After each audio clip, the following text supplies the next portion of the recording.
Hello friends, स्वागत है आप सभी का आप सभी के चैनल ज्ञान सागर पर। फ्रेंड्स, आप सभी कैसे हैं? आप सभी अच्छे होंगे, अपनी पढ़ाई पर फोकस कर रहे होंगे और ध्यान से अपनी पढ़ाई कर रहे होंगे, क्योंकि 2023 में आपको नौकरी लेनी है, वो भी सरकारी। तो सरकारी नौकरी पक्की कर लो 2023 में। चुनावों के बहाने ही सही, हमें तो नौकरी मिलनी चाहिए। ठीक है, तो नौकरी अपनी पक्की कर लो फ्रेंड्स। बहुत सारी वैकेंसी आ रही है, फॉर्म फिल करो ज्यादा से ज्यादा और मन लगा के उनकी तैयारी करो। ठीक है, फॉर्म फिल करने से कुछ भी नहीं होगा, तैयारी करने से होगा। तैयारी करोगे तो आपको अच्छे मार्क्स आएंगे और अच्छे मार्क्स आएंगे तो सिलेक्शन होगा, क्योंकि कंपटीशन में अच्छे मार्क्स मैटर करते हैं। क्लियर हो गया? तो चलिए स्टार्ट करते हैं करंट अफेयर का शानदार सा सेशन जो आप सभी के सामने लेकर मैं प्रेजेंट हूँ। Friends, PIB, the Hindu, Indian express, जो इंडिया के बहुत ज्यादा अच्छे अखबार हैं, ठीक है, जहां से एग्जामिनर क्वेश्चन बनाता है वो यही है। पीआईबी सरकार की वेबसाइट, द हिंदू और इंडियन एक्सप्रेस जो हमारे आर्टिकल लिखे जाते हैं, इसमें बहुत अच्छे अच्छे आर्टिकल लिखे जाते हैं और यही से क्वेश्चन बनते हैं। तो चलिए स्टार्ट करते हैं। जो भी फ्रेंड्स चैनल पर न्यू है वो चैनल को सब्सक्राइब कर लेंगे, ज्यादा से ज्यादा वीडियो को लाइक करेंगे और शेयर करेंगे। तो चलिए फ्रेंड्स स्टार्ट करते हैं। देख सकते हैं डेली करंट एनालिसिस, आपको डीसीए डेली करंट एनालिसिस इसी चैनल पर ज्ञान सागर पर मिलता है आपको इसी टाइम। सभी प्रतियोगी परीक्षाओं के लिए महत्वपूर्ण, जितनी भी परीक्षा होती है प्रतियोगी सभी के लिए महत्वपूर्ण है। चाहे आप वनडे एग्जाम देते हैं, चाहे स्टेट पीसीएस एंड यूपीएससी का एग्जाम देते हैं।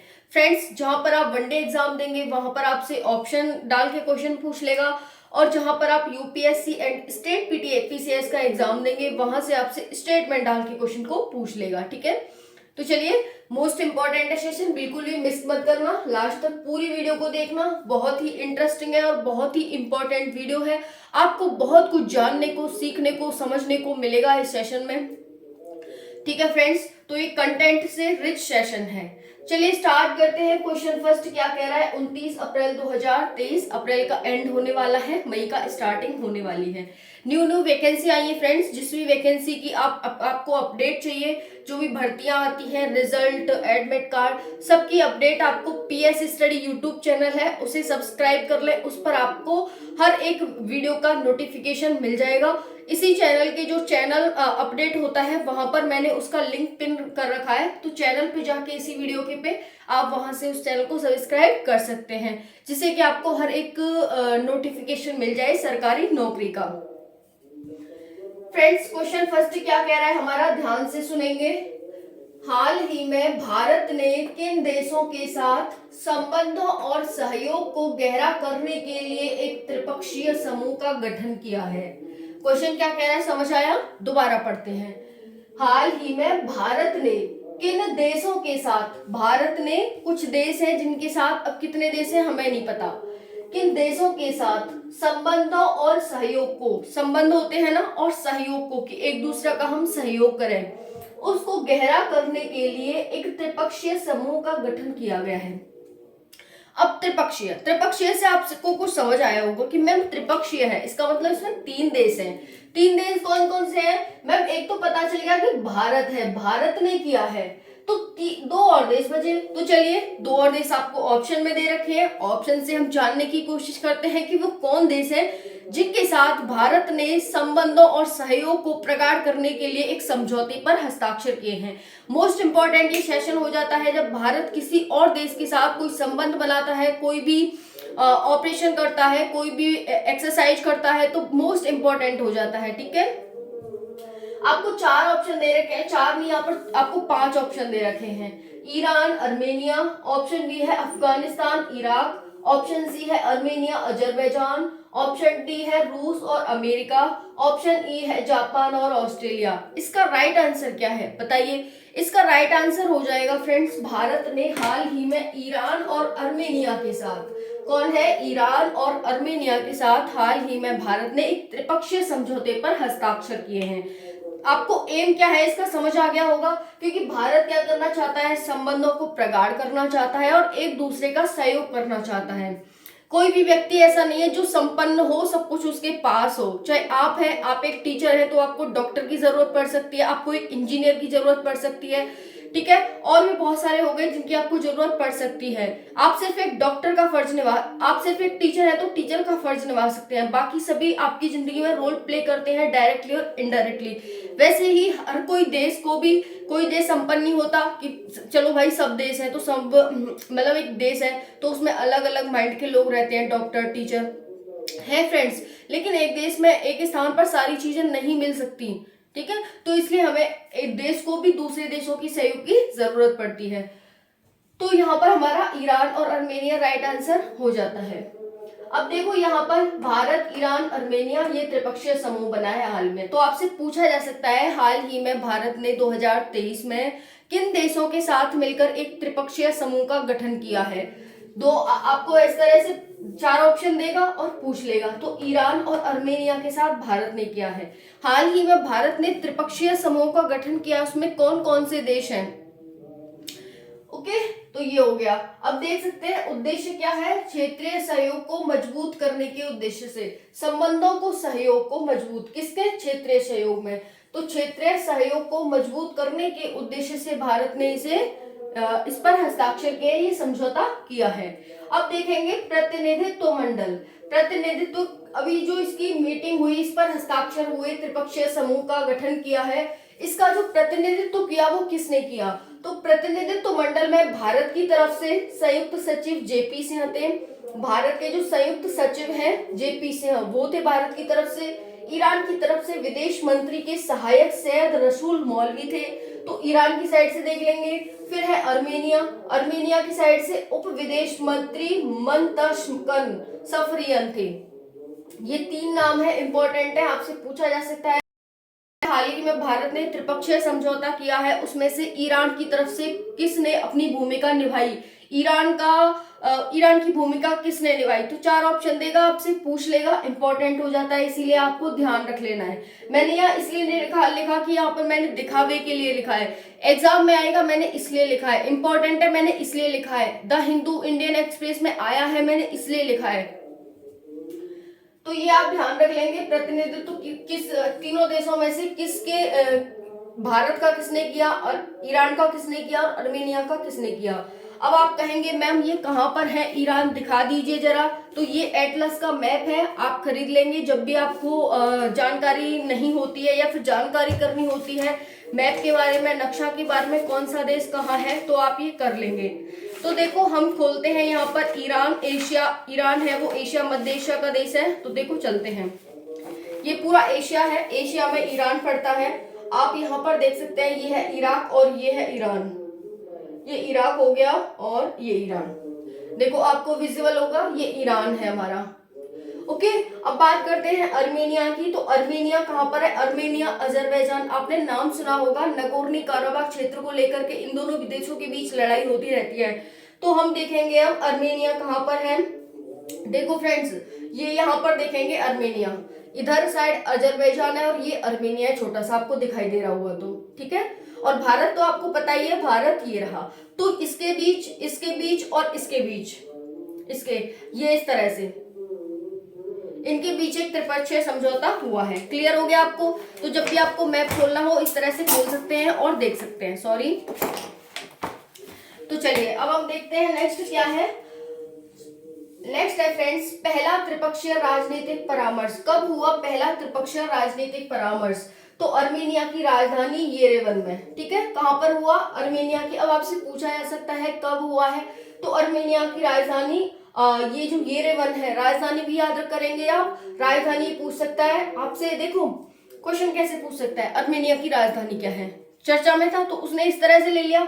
दूसरी तरह अभी जो हाल ही में त्रिपक्षीय समझौता हुआ है वो कहाँ हुआ है, ऐसे पूछ सकता है, डायरेक्टली इनडायरेक्टली, क्वेश्चन वहीं से आएगा। अब लेकिन एग्जामिनर आपसे क्वेश्चन को घुमाने की कोशिश करेगा कि बच्चे को घुमाते हैं, क्या ये सही आंसर फिर भी देने में एलिजिबल है, तो हम इसे सिलेक्ट करेंगे, फिर तो हम इसी को सिलेक्ट करेंगे। अब देखो नेक्स्ट क्या है, चर्चा में क्यों है ये, क्योंकि अंतरराष्ट्रीय उत्तर दक्षिण ट्रांसपोर्ट कॉरिडोर। अभी ये चर्चा में क्यों आया है, त्रिपक्षीय समझौता किया है, ठीक है। अब देखो यहाँ पर चर्चा, अंतरराष्ट्रीय उत्तर दक्षिण ट्रांसपोर्ट कॉरिडोर, इसको भी ध्यान रख लेंगे। INSTC क्या है, तो इसकी फुल फॉर्म हो जाती है international north south transport corridor. पर चर्चा हुई। अब जो ये हुआ हमारा त्रिपक्षीय समझौता, इसमें जो बैठक हुई इसकी, इसमें इस पर चर्चा हुई, INSTC। अब कहिए मैम इसका क्या मतलब, इस ये समझौता हुआ, इसकी बैठक हुई और इस पर चर्चा हुई, क्या है ये? तो देखो यहाँ पर, देखो सब समझ आएगा, पहले ध्यान से देखते रहो। अंतरराष्ट्रीय उत्तर दक्षिण ट्रांसपोर्ट कॉरिडोर INSTC पर चर्चा हुई। जो क्या है ये INSTC? जो भारत, ईरान, रूस को जोड़ने वाला एक फ्रेट कॉरिडोर है। कैसा कॉरिडोर है? फ्रेट कॉरिडोर है। जैसे भारत यहाँ पर है, अभी हमने ईरान यहाँ पर देखा और रशिया भारत के ऊपर है, तो इस तरह से जोड़ने वाला एक फ्रेट कॉरिडोर है। क्या? INSTC। फुल फॉर्म भी आपको पता चल गई, और ये क्या है तो ये भी पता चल गया। मुंबई से मॉस्को तक माल की आवाजाही में लागत व समय को कम करना है। तो फ्रेट कॉरिडोर क्या होता है? जिस समय को और दूरी को कम कर दे उसको हम फ्रेट कॉरिडोर कहते हैं यहाँ पर। और ये जो INSTC है वो एक फ्रेट कॉरिडोर है। किस किस के बीच ये आपसे पूछा जा सकता है? तो भारत, ईरान और रशिया के बीच। ठीक है, क्योंकि इसमें ईरान आता है और हमें भारत जाना, हाँ देखो हमें भारत से रशिया जाना है और बीच में ईरान आता है। ये भारत है, ये ईरान है और ये रशिया है। हमें कहाँ जाना है? हमें ईरान, यहाँ पर जाना है। चाइना या फिर पाकिस्तान हमें जाने नहीं देते, हम ईरान से यहाँ जाएंगे। तो ईरान चर्चा में है, तो हमने बात करवाई कि देखो भाई रशिया से, रशिया ने कहा देखो ईरान, तुम अगर भारत हमारे यहाँ पर आता है तो तुम उसे रोकोगे नहीं। तो इस वजह से इसको भी साथ लिया गया, इसको भी साथ लिया गया। इस वजह से इस त्रिपक्षीय जो बैठक हुई उसमें इनकी INSTC पर भी चर्चा हुई। क्लियर? तो किस पर चर्चा हुई INSTC में? इस पर सॉरी, जो ये त्रिपक्षीय बैठक हुई इसमें किस पर चर्चा हुई? INSTC पर। INSTC पर चर्चा हुई। तो चर्चा क्यों हुई? किसकी हुई? INSTC की। किस पर? त्रिपक्षीय समझौते पर। जो भारत, ईरान, रूस को जोड़ने वाला एक फ्रेट कॉरिडोर है, इसका उद्देश्य क्या है INSTC का? मुंबई से मॉस्को तक माल की आवाजाही में लागत और समय को कम करना है। INSTC 2002 में भारत, रशिया और ईरान ने हस्ताक्षर किए थे इसे, यानी स्थापित किया था। तब से इसका विस्तार हो रहा है लगातार, और भारत, ईरान, अजरबैजान, देखो 3 देशों ने इसकी स्थापना की थी INSTC की, भारत, रशिया और ईरान ने। लेकिन फिर बाद में इसका विस्तार हुआ और इसमें भारत, ईरान, अजरबैजान, रशिया, मध्य एशिया के देश, यूरोप के देश बीच में जुड़ते गए, और ये एक उनके बीच माल की आवाजाही के लिए, माल ढुलाई के लिए जहाज, रेल और सड़क मार्ग का 7200 किलोमीटर लंबा मल्टी मोड नेटवर्क बन गया। INSTC क्या? क्लियर हो गया? तो अभी जो हाल ही में त्रिपक्षीय समूह का गठन हुआ, इसकी बैठक हुई, इस पर INSTC पर ही चर्चा हुई। क्यों हुई? क्योंकि माल ढुलाई के लिए और ये सब के लिए। चलिए अब ईरान देख लेते हैं। ईरान की राजधानी तेहरान है। अर्मेनिया, अब अर्मेनिया चर्चा में है, तो अर्मेनिया की राजधानी येरेवन है। तो हमने राजधानी देख ली। राजधानी आपसे पूछी जा सकती है क्योंकि आपसे एग्जामिनर अलग से देता है अंतरराष्ट्रीय मुद्राएं, राजधानी, ठीक है, ये सब पूछता है, तो आपको ध्यान रखना है ये। नेक्स्ट क्वेश्चन देखते हैं। पहला क्वेश्चन क्लियर हो गया होगा। मैं एक बार आपको इन कंक्लूड कर देती हूँ क्वेश्चन फर्स्ट को। ये कह रहा है क्वेश्चन कि हाल ही में भारत ने किन देशों के साथ संबंधों और सहयोग को प्रगाढ़ करने के लिए एक त्रिपक्षीय समझौते का गठन किया? आंसर हो जाएगा भारत, ईरान और अर्मेनिया। ठीक है, और अब इस पर चर्चा किस पर हुई, क्यों किया गया? क्योंकि संबंधों को प्रगाढ़ करने के लिए, क्षेत्रीय सहयोग को बढ़ावा देने के लिए। ठीक है, अब जो हमारा एक त्रिपक्षीय समझौता हुआ, इस पर किस पर चर्चा हुई? तो इस पर जो हमारा INSTC है, इस पर चर्चा हुई कि भाई माल की आवाजाही है उसे वाद रूप से आने जाने दें और कोई भी बाधा उत्पन्न ना करें। किस किसने अध्यक्षता की? ईरान की तरफ से कौन था, भारत की तरफ से कौन था इस बैठक में, और अर्मेनिया की तरफ से कौन था? राजधानी क्या है? अर्मेनिया की, ईरान की, भारत की तो आपको पता ही है नई दिल्ली है। ठीक है, तो चलिए अब नेक्स्ट क्वेश्चन को देखते हैं। नेक्स्ट है सिप्री। सिप्री की हालिया रिपोर्ट के अनुसार दुनिया में सबसे बड़े सैन्य व्ययकर्ता के रूप में भारत का स्थान यानी रैंक क्या है? सिप्री की हालिया रिपोर्ट के अनुसार दुनिया में सबसे बड़े सैन्य व्ययकर्ता के रूप में भारत का स्थान कौन सा है? यानी जो सैन्य पर सबसे ज्यादा व्यय करते हैं, अभी हाल ही में सिप्री की रिपोर्ट निकली ऐसी, और उसमें सबसे ज्यादा मतलब भारत को किस स्थान पर रखा गया है कि वो सेना पर कितना व्यय करता है। तो फ्रेंड्स देखो यहाँ पर आपको 4 ऑप्शन दे रखे हैं option A third, option B fourth, option C fifth और ऑप्शन डी सेवंथ। इसका राइट आंसर क्या है? भारत किस रैंक पर आया है? तो भारत फोर्थ रैंक पर आया है। भारत फोर्थ नंबर का सबसे ज्यादा सैन्य व्यय करने वाला देश है। नेक्स्ट देख लेंगे यहाँ पर पहले पर कौन है? तो मैम पहले पर यूएसए है, दूसरे पर चाइना है, तीसरे पर रशिया है और भारत चौथे पर आया है। भारत कितना खर्च करता है? तो 2022 में भारत ने 81.4 बिलियन डॉलर का खर्चा किया। 2021 की अपेक्षा ये 6% अधिक था और 2013 की अपेक्षा ये 47% अधिक था। फ्रेंड्स, इतना ज्यादा भारत है वो सेना पर व्यय करता है। आप विपक्षी के द्वारा ये इल्जाम लगाते हुए देखते होंगे कि भारत कुछ नहीं करता सेना के लिए, ये वो। तो फ्रेंड्स, आप यहाँ पर देख सकते हैं कि भारत कितना अपनी सेना पर खर्च करता है और उसके लिए कितना व्यय करता है, कि भारत दुनिया का चौथा सबसे बड़ा देश बन गया है किस पर? सेना पर खर्च करने वाला। चलिए अब नेक्स्ट देख लेते हैं फ्रेंड्स, यूएसए, चाइना, रशिया, ये आप तीनों ध्यान रख लेंगे। भारत कितना खर्च करता है ये भी ध्यान रखेंगे और पिछली अपेक्षा इसने कितना अधिक खर्च किया है ये भी ध्यान रखेंगे। सिप्री क्या है? सिप्री ने रिपोर्ट निकाली है, तो सिप्री क्या है? SIPRI Stockholm International Peace Research Institute है। Stockholm International Peace Research Institute है। इसकी स्थापना 6 मई 1966 को होती है। इसका हेडक्वार्टर स्टॉकहोम यानी स्वीडन में है। संस्थापक कौन है इसके? तो इसके संस्थापक है टेज एयरलैंडर और अल्वा मायडर्ल। ठीक है, मायडर्ल, ये इसके संस्थापक हैं। इतना आपको सभी को ध्यान हो गया। तो ये सिप्री क्या है? सिप्री हथियारों की खरीद फरोख्त होती है, हथियारों की आवाजाही होती है, कौन सा देश कितने हथियार खरीद रहा है, सैन्य व्यय का, आय व्यय का लेखा जोखा रखने वाली यही होती है कि किस देश ने सैनिक संसाधन बेचकर कमाया, किस देश ने कितना व्यय किया, आय की, ये सब अंतरराष्ट्रीय संस्था है। ओके, तो कभी कभी आपसे सिप्री की फुल फॉर्म भी पूछ ली जाती है, क्योंकि चर्चा में तो फुल फॉर्म भी पूछी जा सकती है, हेडक्वार्टर, संस्थापक, स्थापना, या फिर ये क्वेश्चन जो हमारा है वो तो आपसे पूछा ही जा सकता है, तो आप ये ध्यान रखेंगे। और एक क्वेश्चन आपसे यूपीएससी या स्टेट पीसीएस में ऐसे ही बन सकता है कि भारत का खर्च 2022 में सेना पर जो व्यय हुआ है वो 2021 की अपेक्षा ज्यादा है। 4 ऑप्शन दे देगा, ज्यादा है, कम है, इतने परसेंट ज्यादा है, इतने परसेंट कम है, या फिर बराबर का है, कोई ज्यादा कम नहीं है। चलिए अब भारत की तरफ से देख लेते हैं, भारत के रक्षा सचिव कौन है? भारत के, क्योंकि रक्षा का मामला है सैन्य, तो देख लेंगे यहाँ पर भारत के रक्षा सचिव गिरधर अरमाने हैं, जो कि एक आईएएस है। गिरधर अरमाने भारत के रक्षा सचिव हैं। और सीडीएस कौन है? CDS chief of defence staff, ये सेकंड है जनरल अनिल चौहान। जनरल अनिल चौहान हमारे सेकंड सीडीएस हैं। फ्रेंड्स, ये हो गए हमारे क्वेश्चन। अब नेक्स्ट स्लाइड को देखते हैं। नेक्स्ट स्लाइड में क्या है? तो देखो, नेक्स्ट स्लाइड में हमारा क्वेश्चन फर्स्ट कह रहा है,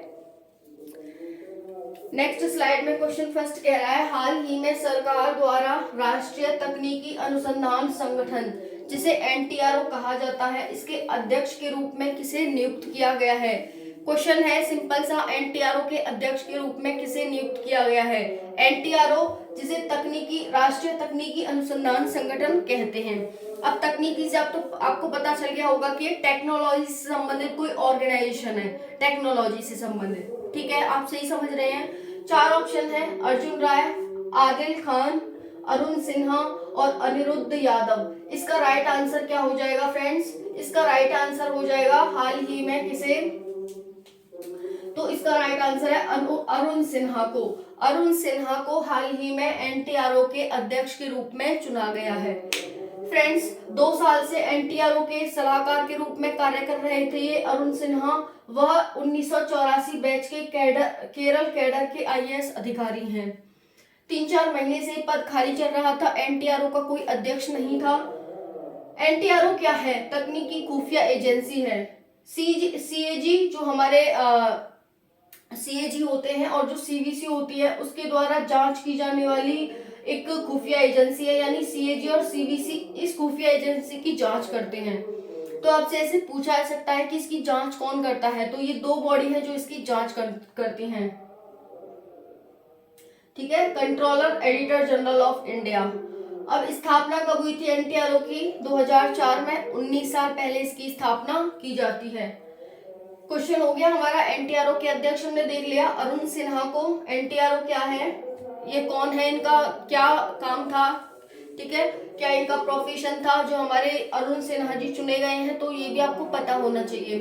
और ये जो मैं बताती हूँ 19 साल पहले 2004 में, तो एग्जामिनर आपसे दोनों तरह से पूछ सकता है। एनटीआरओ की स्थापना 12 साल पहले हुई, 14 साल पहले हुई, 20 साल पहले हुई या 19 साल पहले हुई, क्योंकि एग्जामिनर थोड़ा टर्न कर रहा है अपने क्वेश्चनों को, पूछने का थोड़ा तरीका बदल रहा है, तो इस वजह से आपको ध्यान रखना है। हाल ही में नए डीपीआईआईटी उद्योग और आंतरिक व्यापार संवर्धन विभाग के सचिव के रूप में किसने कार्यभार संभाला? तो डीपीआईआईटी की ये फुल फॉर्म है उद्योग और आंतरिक व्यापार संवर्धन विभाग, इसके भी सचिव के रूप में कार्यभार संभाला है। तो किसने संभाला है, क्वेश्चन ये पूछ रहा है आपसे। 4 ऑप्शन है, अरविंद अरोड़ा, राजेश कुमार सिन्हा, कुमार राजेश सिन्हा या राजेश सिन्हा।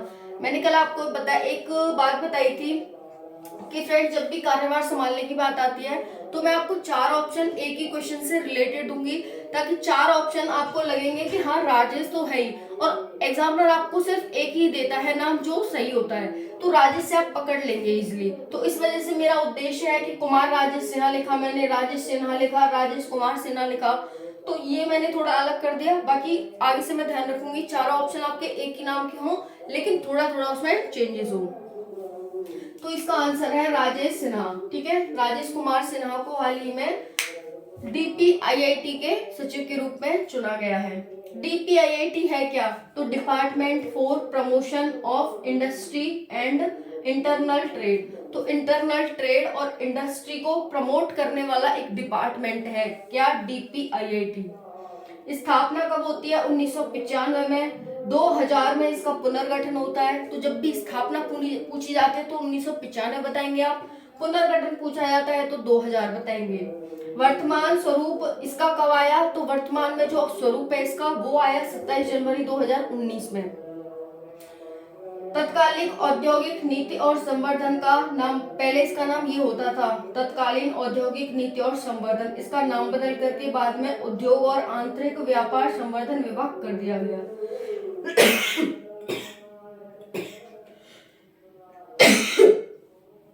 1989 बैच के आईपीएस अधिकारी हैं, ठीक है। तो आपको वीडियो कैसी लगी कमेंट सेक्शन में जरूर बताना। वीडियो को ज्यादा से ज्यादा लाइक करना, शेयर करना, सब्सक्राइब करना, ठीक है। Thank you so much.